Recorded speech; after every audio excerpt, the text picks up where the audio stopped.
Welcome, my fellow door openers, to another fine episode of Doors of the Universe podcast. It has been a couple of weeks since we have gotten together and opened some doors. This is for multiple reasons. Work got a little hectic. The research I did progressively went deeper and deeper, and one thing just clicked, and I thought, well, if I'm going to tell the story of this, then I have to tell the story of this, and I have to tell the story of this, which hopefully brings us to an excellent couple of podcasts coming up here. It's been a fun research. It's been an enlightening research. Definitely always interested in the topic. So what is the topic? I know that's what you're all dying to know, and I'm dying to tell you. And that topic is the thing that the government is afraid of the most. And no, it's not tax fraud. It is aliens and shiny saucers from unknown origins. So initially, when I started doing the research for this episode, I was like, hey, let's do an episode on Project Blue Book. It's one of the earliest government UFO tracking projects that was put in place. But once I started looking at that, and also, it really sucks. So there's a show now called Project Blue Book. So when you start searching online for Project Blue Book, the majority of the stuff you find is related to the show. But if you dig deep enough like I did, you will find more and more information. But yeah, so I was, it started with Project Blue Book, and then it just progressively went further and further back. We go backtracking, so we're going to work our way up to Project Blue Book. Which, yeah, it's really exciting. I learned a lot of new things, which we're going to hear all about in this episode. But first, I would like to say that I did go see Nope. And it was a yep for me. I'm a little ashamed to say I haven't seen Jordan Peele's two other films, Get Out and is it Us or Them? One of them. It's either Us or Them. But either way, no, this was I found it to be very enjoyable. Definitely a twist on that. I guess it was a combination of horror and alien UFO films. But definitely a twist on it, fun twist. I don't like horror movies. I don't go see horror movies. I don't watch horror movies at home. I have to sleep with the light on if I do. So coming from someone with that kind of background and yeah, it's worth seeing. It's not super scary. I would definitely qualify it as somewhat of a horror film, I guess. I mean, it's got some jump scares. It's got some. Yeah, it's either way. Nope. Directed by Jordan Peele. Check it out. I thought it was great. I definitely recommend seeing it in theater due to sound and visual effects. But yeah, great choice. As far as anything else going on, as far as I know, Gumbaroo and Colossal Clod are still safe. There hasn't been any updates on any of the cryptid websites or anything that someone has taken them out. As we learn, that happens when I make podcasts, especially about things like the Georgia Guidestones. So, without further ado, though, let's get into aliens, shall we? And well, aliens, the U.S., and I guess around the world we got. First thing we're going to be talking about is a little thing called the Foo Fighters. So as you, and I'm a little ashamed myself that I didn't know this already as much as I was a large Foo Fighters fan in high school.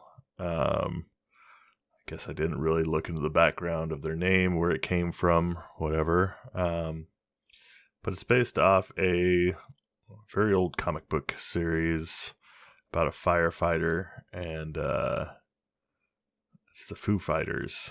It's Foo basically means nonsense, or something nonsensical.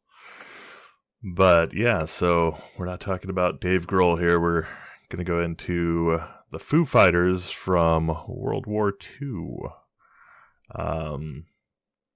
So this is kind of what set off a lot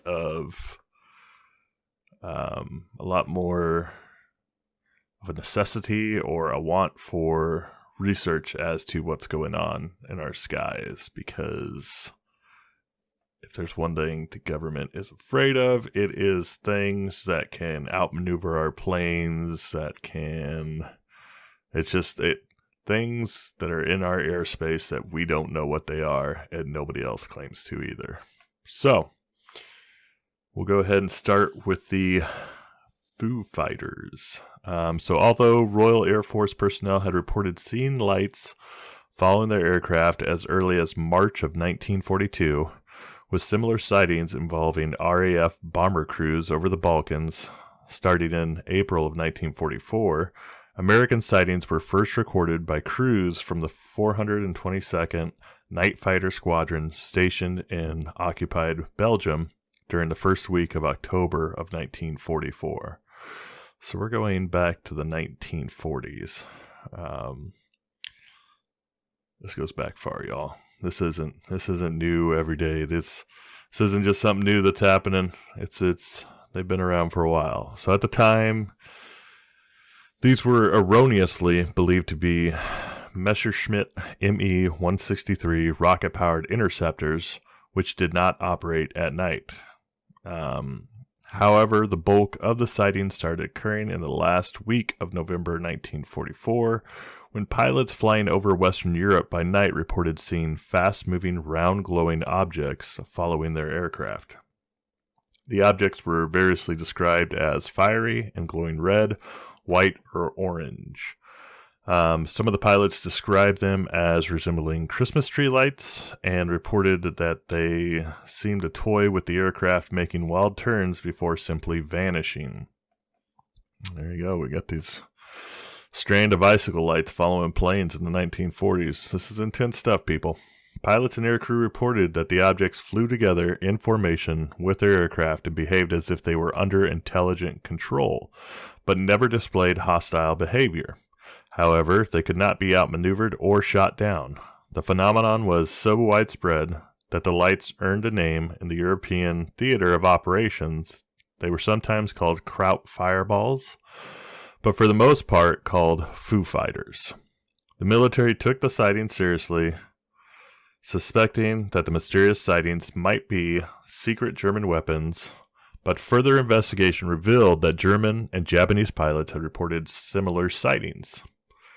So we got a decent amount of Foo Fighter sightings from different, like I said, there was the German and the Japanese pilots as well, had reported seeing these balls of light in the sky.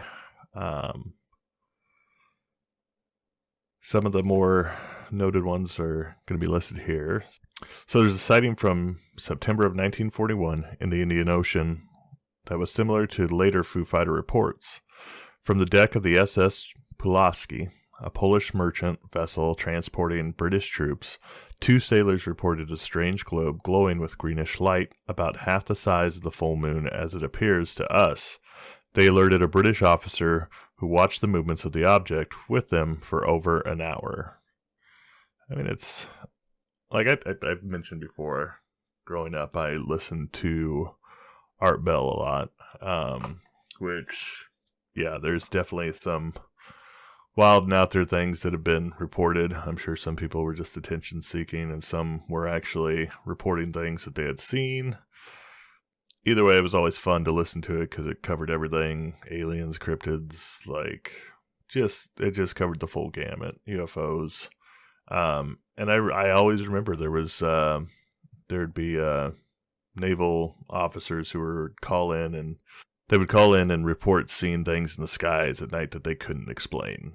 And that's like, I mean, that's something that's been going on forever. And everybody thought that all these people reporting this stuff were maybe had mental health issues. But in reality, as we know, in 2017, the Pentagon released the over 1,500 plus UFO documents. According to, so it's just it's interesting. It's always do I trust the government? Do I not trust the government?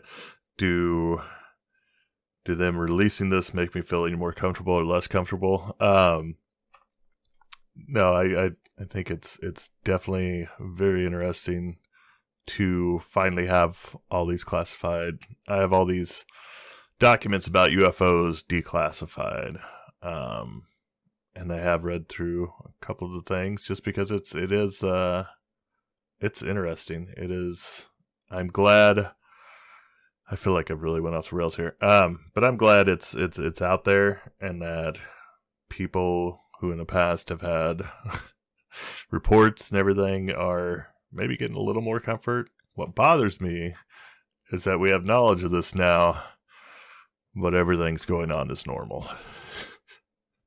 We have reports of 1,500 plus documents that were classified, declassified now, and the world is just going on as it always has. Like, I don't know.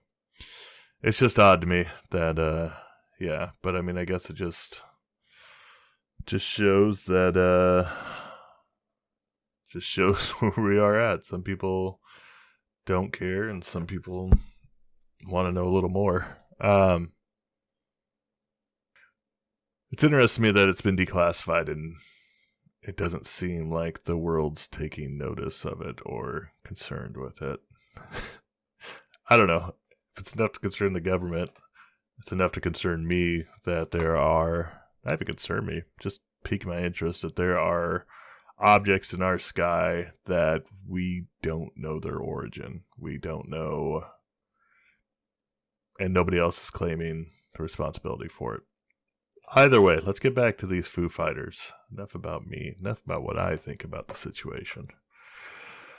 Pilot Officer Lumsden, a New Zealander flying with number 3 Squadron's night flight, encountered 2 amber or orange-colored lights that followed him on an intruder mission over northern France in December of 1942. One light was higher than the other, which appeared to rule out wingtip navigation lights from an aircraft. The lights pursued him until he reached the English Channel. Another pilot from his unit experienced a similar phenomenon the following evening with a green light. The story was eventually published in the Christchurch Star-Sun newspaper's November 4th, 1955 edition. October 13th, 1944, an RAF crew from number 178 Squadron based in Italy reported seeing lights following their aircraft over Hungary during a night raid on, oh my goodness, that's a word. That is the name of a place. Zekesfehervar with a bunch of tildes over the E's and A's. Zekesfehervar. Okay. Either way, we could look it up. B-24 Liberator KH-103, flown by Pilot Officer Taylor, was followed by an intermittent red light for several minutes. The squadron had started reporting numerous similar instances as early as April of 1944, and would continue doing so throughout the remainder of 1944 and into 1945. Charles S. Bastian of the U.S. 8th Air Force reported one of the first encounters with Foo Fighters over the Belgium-Netherlands area. He described them as two fog lights flying at high rates of speed that could change direction rapidly. During debriefing, his intelligence officer told him that the two RAF night fighters had reported the same thing, and it was later reported in British newspapers. Career U.S. Air Force pilot Dwayne Adams often related that he had witnessed two occurrences of a bright light which paced his aircraft for about half an hour and then rapidly ascended into the sky. Both incidents occurred at night, both over the South Pacific, and both were witnessed by the entire aircraft crew. The first sighting occurred shortly after the end of World War II, while Adams piloted a B-25 bomber. The second sighting occurred in the early 1960s when Adams was piloting a KC-135 tanker. That's crazy. Think about that. Like, just you're out there in the South Pacific, and it's middle of the night, you're flying, and these balls of light follow your aircraft for half an hour. Like, it's one thing if you like, oh, look at that, there's this thing I can't explain, and it's right next to my plane. 5 minutes later, less than 5. Normally you're thinking, no, this thing is, it's just going to disappear. It's going to go away, whatever, it's gone. So, but no, this is a half an hour. This is a sitcom's length of time for this thing following you. Yeah. No, that's just, yeah, that'd be scary. Very scary. Senator Ted Stevens described an encounter from the time he was a U.S. Air Force fighter pilot in the European theater of World War II, as recounted by Senator Harry Reid. I was flying and there was an object next to me. I couldn't get rid of it. I slowed up. It was there. I sped up. It was there. I would dive. It would be there. I called. Nothing on radar. On December 13th, 1944, the Supreme Headquarters Allied Expeditionary Force in Paris issued a press release, which was featured in the New York Times the next day, officially describing the phenomenon as a new German weapon. Follow-up stories using the term Foo Fighters appeared in the New York Herald Tribune and the British Daily Telegraph. Richard Ziebart, historian for the nearby 417th Night Fighter Squadron, heard many of the stories directly from the 415th crew members. The air pirates. The pilots were very professional. They gave the report, talked about the lights, but didn't speculate about them. Still, the pilots found the sightings unnerving. Scared shitless was how a 415th pilot described feeling to Keith Chester, author of Strange Company, Military Encounters with UFOs in World War II. Ziebart offered no explanation, only an insight. I think the Foo Fighters didn't show up on radar because they were playing light, he said. Radar had to have a solid object. If there was any bogey out there, the pilots would absolutely be able to tell. Listen up, buddy. They saw what they saw. They know what they saw, and they saw it. All right. I got you, 417th Night Fighter Squadron. At the end of the year, an Associated Press war correspondent, Robert C. Wilson, celebrated New Year's Eve with the 415th. The next day, his story on the Foo Fighters was featured on the front page of newspapers across the country. Other squadrons had seen them, but it was the number, consistency, and impact on the 415th crews, and the fact that a reporter listened to the airmen, that finally prompted investigations into the sightings. In its January 15th, 1945 edition, Time magazine carried a story titled Foo Fighter, in which it reported that the balls of fire had been following USAAF night fighters for over a month, and that the pilots had named it the Foo Fighter. According to Time, descriptions of the phenomena varied, but the pilots agreed that the mysterious lights followed their aircraft closely at high speed. The balls of fire phenomenon reported from the Pacific Theater of Operations differed somewhat from the Foo Fighters reported from Europe. The ball of fire resembled a large burning sphere that just hung in the sky, though it was reported to sometimes follow aircraft. There was speculation that the phenomena could be related to the Japanese fire balloon campaign. As with the European Foo Fighters, no aircraft were reported as having been attacked by a ball of fire. Okay, so the Japanese fire balloon campaign. Let's take a break here and let's talk about that. So this was it was pretty much what I had expected it to be, but I wanted to do a little more research and make sure that it was what I expected it to be. So yeah, in 1944 to 1945, during World War II, Japan launched some 9,300 Fugo balloon bombs at North America. The 10-meter, 33-foot diameter balloons were inflated with hydrogen and typically carried one 33-pound bomb or one 26-pound bomb along with four 11-pound bombs. The Fugo utilized the 220-mile-per-hour winter jet stream to cross 5,000 miles of the Pacific Ocean in approximately 3 days. To control altitude, the balloon used a barometric sensor that would release ballast sandbags when the balloon went below 30,000 feet, and when the sensor registered an altitude of above 38,000 feet, hydrogen was vented from the balloon. The whole mechanism was activated 52 minutes after launch to allow the balloon to reach. The whole mechanism was activated 52 minutes after launch to allow the balloon to reach initial altitude. The final sandbag stations were fitted with incendiary bombs, which were released by the same mechanism. And after the last release, the balloon activated a self-destruct mechanism and released an additional bomb. The balloons were launched in the winter to take advantage of the more favorable winter jet stream. However, this limited their damage potential as wildfires were less likely to catch in the winter. The Fugo balloons inflicted relatively little damage except for one fatal incident in which a woman and 5 children were killed near Bly, Oregon,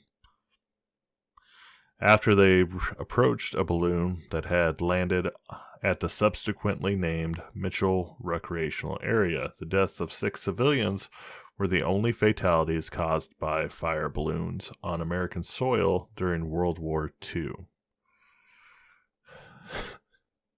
So I think most of us would say that could be considered a bit of a failure. 9,300 balloon bombs. So I don't know. That's just like the thought of this kind of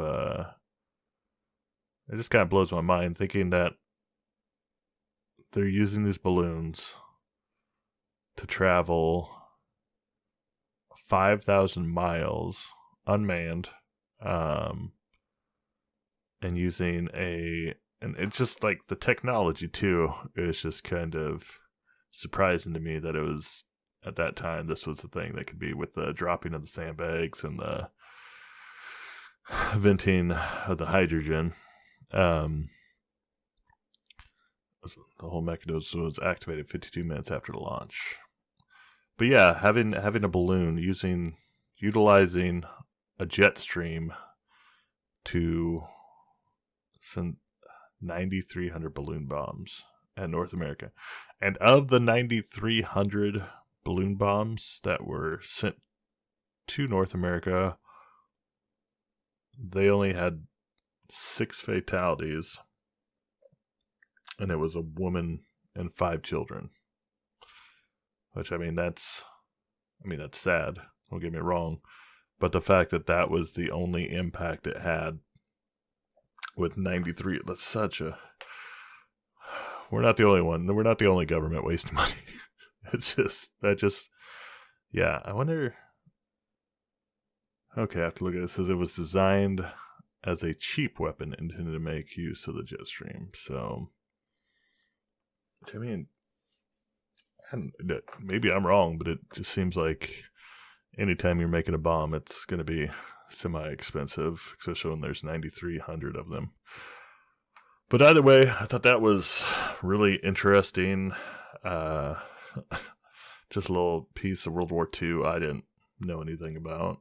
I mean, I'm sure there's a lot of World War II I don't know things about, but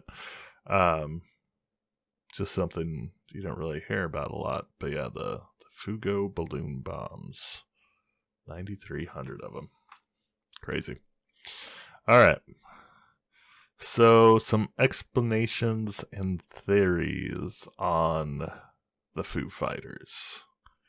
The 415th Night Fighter Squadron intelligence officer Captain Ringwald sent a report listing 14 separate incidents in December of 1944 and early January 1945 to the intelligence section at X22, X11, so 12. I don't know how do you say 12 Tactical Air Command? I don't know. 12 Tactical Air Command. The unit's immediate superiors at 64th Fighter Wing being unable to offer any answers. Without answers of their own, 12 TAC, Tactical Air Command, requested assistance from their opposite numbers at Supreme Headquarters Allied Expeditionary Force, SHAEF, SHAEF, in Paris. SHAEF had no knowledge of the phenomenon and asked if the British Air Ministry in London had any information. The Air Ministry's explanation for the Foo Fighter phenomenon was received on March 13th, 1945. Bomber Command crews have for some time been reporting similar phenomena. A few of the alleged aircraft may have been Me-262, and for the rest, flak rockets are suggested as the most likely explanation. The whole affair is still something of a mystery, and the evidence is very sketchy and varied so that no definite and satisfactory explanation can yet be given. Air Ministry DD-I-2 to AC of SA-2 SHAEF 13th of March 1945. Okay. So a group of scientists, engineers, and former high-ranking Luftwaffe officers were questioned about wartime balls of fire reports by the staff from United States Air Force in Europe's intelligence section in the early autumn of 1945. None of the 13 interviewed claimed any knowledge of a German secret weapons program that could have explained the sightings. The author Renato Vesco revived the wartime theory that the Foo Fighters were a Nazi secret weapon in his work Intercept UFO, reprinted in a revised English edition as Man-Made UFOs, 50 Years of Suppression in 1994. Vesco claims that the Foo Fighters were in fact a form of ground-launched, automatically guided, jet-propelled flak mine called the Fuhrer fireball. This device, supposedly operated by special SS units, resembled a tortoise shell in shape, and it flew by means of gas jets that spun like a Catherine wheel around the fuselage. Miniature klystron tubes inside the device, in combination with the gas jets, created the characteristic glowing spheroid appearance of the Foo Fighters. A crude form of collision avoidance radar ensured that the craft would not crash into another airborne object, and an onboard sensor mechanism would even instruct the machine to depart swiftly if it was fired upon. The purpose of the Fuhrer ball, according to Vesco, was twofold. The appearance of this weird device inside a bomber's stream would, and indeed did, have a distracting and disruptive effect on the bomber pilots. Also, Vesco alleges that the devices were also intended to have an offensive capability. Electrostatic discharges from the klystron tubes would have interfere with the ignition systems of the bombers, causing the engines to stall and the planes to crash. Although there is no hard evidence to support the reality of the Fuhrer ball drone, this theory has been taken up by other aviation ufology authors, and it has even been cited by some as the most likely explanation for this phenomena in at least one recent TV documentary on Nazi secret weapons. However, others cite the single-source nature of the claims, the complete lack of evidence supporting the claim, supporting them, and the implausible capabilities of the supposed device as marking this explanation as nonsense. Yeah, that one does seem a little bit far-fetched. I know the Nazis definitely had some advanced weapon technology and stuff, but this seems to go above and beyond their capabilities for the time. But I just, yeah. Yeah, that one seems a bit far-fetched. I don't know. What do you think? It seems to go above and beyond even the Nazis' capabilities. But who knows? We'll keep tracking away and researching.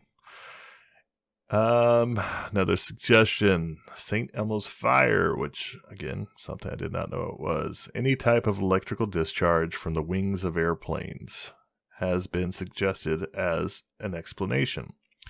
Since it has been known to appear in the wingtips of aircrafts, it has also been pointed out that some of the descriptions of Foo Fighters closely resemble those balls of lightning. During April of 1945, the U.S. Navy began to experiment on visual illusions as experienced by nighttime aviators. This work began the U.S. Navy's Bureau of Medicine, BUMED.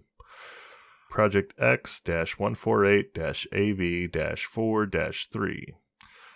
This project pioneered the study of aviators' vertigo and was initiated because a wide variety of anomalous events were being reported by nighttime aviators. Dr. Edgar Vanacki, who was the prime flight psychologist on this project, summarized the need for a cohesive and systematic outline of the epidemiology of aviators' vertigo. Epidemiology. I killed it. I'd even stutter on it. I just got right through that word. Yeah, pilots do not have sufficient information about phenomenon.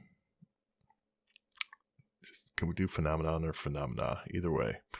Pilots do not have sufficient information about phenomena of disorientation, and as corollary are given considerable disorganized, incomplete, and inaccurate information. They are largely dependent upon their own experience, which must supplement and interpret the traditions about vertigo, which are passed on to them.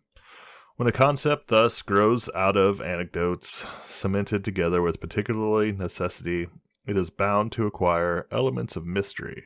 So far as vertigo is concerned, no one really knows more than a small part of the facts, but a great deal of the peril. Since aviators are not skilled observers of human behavior, they usually have only the vaguest understanding of their own feelings. Like other naive persons, therefore, they have simply adopted a term to cover a multitude of otherwise inexplicable events. Edgar Vanacki? Vinace? Acke? Vinacke? Vanacki? The concept from the concept of aviators' vertigo. It's a bit smug, a bit like other naive people who do not understand their own feelings. They've simply adopted. Yeah, all right, bud. You know what? I agree with you, but you could have said it a little nicer. That's all I gotta say. Eventually, the Army Air Command sent officers to investigate, but their research lost after the war, Chester reported. In 1953, the CIA convened a panel of top 6 scientists familiar with experimental aviation technology to determine if the lights constitute a national security threat. The Robertson panel, named for its chair, Caltech physicist Howard P. Robertson, offered no official conclusion. The Robertson panel cited Foo Fighter reports, noting that their behavior did not appear to be threatening, and mentioned possible explanations, for instance, that they were electrostatic phenomena similar to St. Elmo's fire, electromagnetic phenomena, or simply reflections of light from ice crystals. The panel's report suggested that if the term flying saucers had been popular in 1943 to 1945, these objects would have been so labeled. Amateur psychologists, military aviation buffs, and conspiracy theorists offered explanations, but none that the airmen found credible. They didn't believe that they were hallucinating because of battle fatigue, and because the lights caused no damage. The pilots doubted that they came from remote-controlled German secret weapons. St. Elmo's fire, a discharge of light from sharp objects in electrical fields, seemed unlikely. They didn't believe they were hallucinating because of battle fatigue, and because the lights caused no damage, the pilots doubted that they came from remote-controlled German secret weapons. St. Elmo's fire, a discharge of light from sharp objects in electrical fields, seemed unlikely since the Foo Fighters exhibited such extreme maneuverability. So that is the Foo Fighters from World War II. Thoughts on the Foo Fighters? To me, it's kind of like they said, it doesn't seem like it would be a St. Elmo's fire issue because of the fact that they were there for so long. Let me see. All right, so I'm going to give a quick little definition because I wasn't aware of what it was fully before this, and I'm not sure you are, but St. Elmo's fire is a weather phenomenon in which luminous plasma is created by a corona discharge from a rod-like object, such as a mast, spire, chimney, or animal horn, in an atmospheric electrical field. It has also been observed on the leading edges of airplanes, as in the case of British Airways Flight 009. The intensity of the effect, a blue or violet glow around the object, often accompanied by a hissing or buzzing sound, is proportional to the strength of the electric field and therefore noticeably primarily during thunderstorms or volcanic eruptions. St. Elmo's fire is named after Saint Erasmus of Formia, also known as St. Elmo, the patron saint of sailors. The phenomenon which can warn of an imminent lightning strike was regarded by sailors with awe and sometimes considered to be a good omen. This article says Elmo's fire looks a lot like blue lightning, but it's not actually lightning at all. It can be described as an electrical discharge, blue glow, or a plasma. This rare phenomena is often seen on ships. Yeah. We get it. So the picture, it's not a ball of light. It's definitely like stranded out like lightning bolts. Yeah, definitely for the most part looks like, in the pictures I'm looking at here, it definitely looks like lightning more than balls of light. So yeah, I'm leaning away from the St. Elmo's fire thought, much like most of the airmen. And I remember reading one of the articles was talking about how the airmen weren't tired. They weren't overworked or whatever. It was just, so the fatigue one was something that didn't seem like a good, but I don't know. I think they said when they had interviewed them, they checked out with their mental health and their physical health. And it was like, these were people that weren't suffering from extreme exhaustion or something. I don't know. Could be anything. Let's be honest. I don't have normally I'll have an idea. Like, this seems like the most reasonable explanation, but like all the explanations given don't really seem to fit the bill of these balls of fire they're talking about. Which is why the Fuhrer ball is probably the most as out there as it sounds, seems the most on point explanation of what it could be, even though there's no evidence backing it. So no, I won't even say that is a likely answer for what it was, because I don't think we believe that even the Nazis, who, like I said, had the advanced weaponry and everything, and had some of their top scientists working on the Nazi secret weapons, which, I don't know, I think going into the Nazis and looking into their weapons and their impact in World War II would be an interesting search to go on, see some of the weapons that they had developed during the World War II and stuff, because I know they were mixing a lot of things trying to get the best weapons. But yeah, I don't know. None of the explanations or answers seem like reasonable of what the Foo Fighters could be. I don't know, and it's just, you never really, I don't know. It seems like usually when there's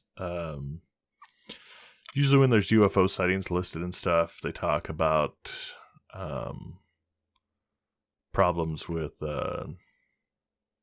like mechanical engines or things running on power. Like usually if it kills cell phones, it'll kill your car if it's and then everything will work fine once it leaves. But these things were following the airplanes for 30 minutes at a time, like, and with no issues to the flying. It was just they couldn't outmaneuver them, they couldn't shoot them. And it didn't say it was like on the wing of the plane, or it just said they were following them. I don't know. I really don't know. Of course I want to believe that it was alien technology and the aliens were following them and everything, but even with the information we have, that doesn't seem like the most likely of answers. So maybe, just maybe, they were meant to remain a mystery. But yeah, this is what kind of sparked us looking more to the sky and the government getting more involved with what was going on in their aerospace.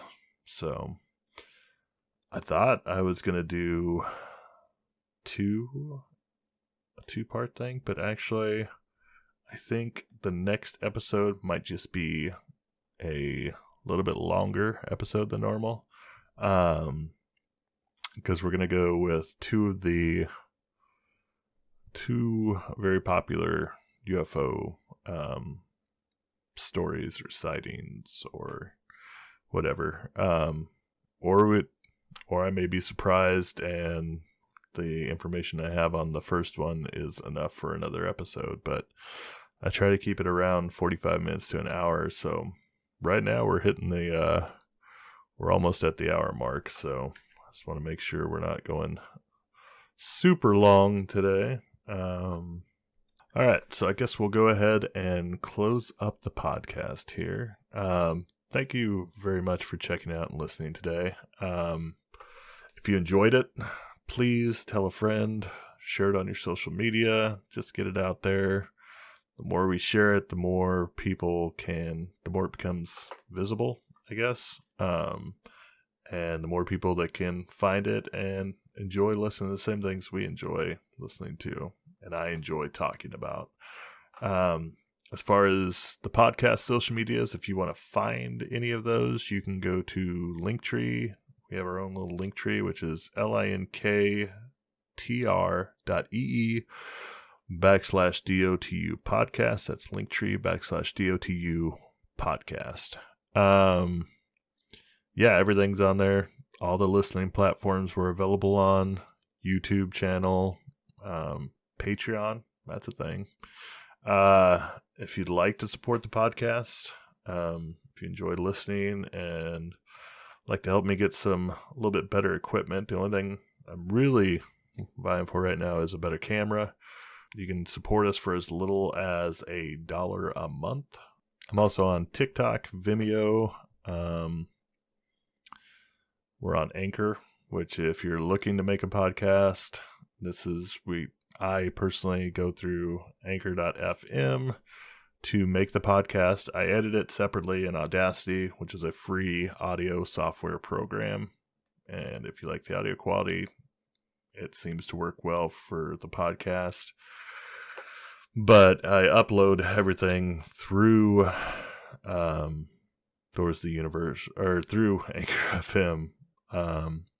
Also on Instagram and Twitter. And also, if you haven't, check out We Don't Talk Politics podcast. That is another podcast I'm part of. It's been a little while since we've released anything, but we are still together. It's just, I know with our time change, me moving out to the West Coast and the other two guys still being in the Midwest, it's the 2-hour time difference makes a difference, and just schedules in general. I know I am overly busy currently, which is why you're getting a delayed release of this episode, because I was trying to do bi-weekly, but I think we'll get back on track here now. But yeah, that's everything's on. I always said I was going to just get the link tree and then give out the link tree address just so I didn't have to go through and talk about every other social media we have. But yeah, and I always end up just talking about the social medias anyway. So either way, linked linktr.ee/DOTU podcast, where you'll find everything. But yeah, please like, follow, support, rate us. I don't know why, but Apple Podcasts, if you rate on there, it is a big thing for the podcast as far as growing its popularity and spreading it. So thank you for checking in today.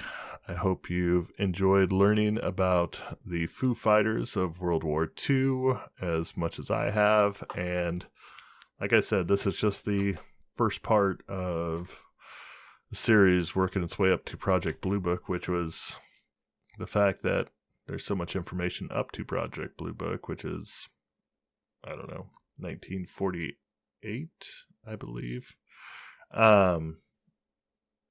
Yeah, it's just crazy how much unidentified aerial phenomena is out there, and that has been around for a while. So I usually end the podcast with like saying keep an eye to the sky and then something clever, but I mean the whole episode was about keeping an eye to the sky. So until next time, keep an eye to the sky and watch out for the Fuhrer balls.